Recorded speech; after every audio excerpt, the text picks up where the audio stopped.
Welcome, in front of me is a Realme 6 Pro, and today I'll show you how to transfer files from the device to an SD card and vice versa. And getting started, let's pull up the app tray and open up File Manager right over here. And from here you should see your internal and also SD card storage. So we're going to start off with the phone storage right here, internal one, because that's usually where photos, videos that you have captured with the device will be located. And let me quickly check if mine are where I expect them to be, and they are. So to start off, like I said, photos, videos captured with the device will be located under the DCIM folder. Screenshots that you have captured on the device will be under pictures, although here it's empty because I haven't captured any. Then you also have a downloads folder, which will contain anything that you have downloaded either through your web browser or email, whatever the case might be. Wherever you downloaded it, it will be in the folder here. And then you have leftover folders like the music, movies, podcasts, stuff like that. Now those folders will normally be empty unless you put files in there yourself. So from here, let's find our files, which, like I said, mine are right here, and you want to select them. And you have a couple ways you can do it. You can either select the files themselves, so as you can see the pictures right here, I can either select them. Now if I want all of them, I can either select all of them, or I can also go back and select the entire folder like so.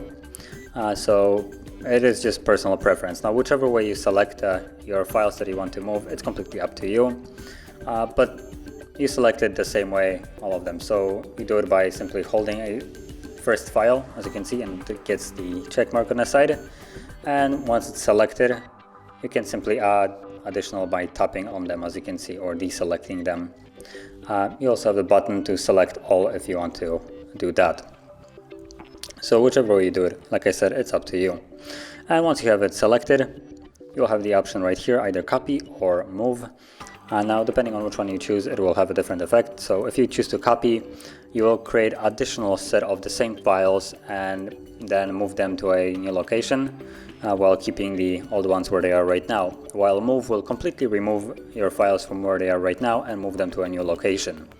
So the difference is, with copy you will have duplicates then. And I'm gonna go with move. Like I said, it's completely up to you which one you choose. And once you tap on either copy or move, it brings up this section right here, so you can select where you want to move it to, either phone or SD card. Now right now they're on a phone, so I'm gonna go to an SD card just to spice it up. And I can move it wherever I want, and here I could move it either to the main directory of the SD card. I could keep it organized and also drop it in here. As you can see, there is a camera folder, but it's empty. And if I move it right here, I have the option to replace the folder because there is already a folder by the name of camera. So I'm gonna go with replace, and you can see that now this is the phone storage, so where the photos were, and it's empty right now. And if I go back to SD card and I go to the DCIM, you can see that now my pictures are on the SD card instead of the phone. So that is how you would move any kind of file. The process always is the same, just a file change. And if you found this video helpful, don't forget to hit like, subscribe, and thanks for watching.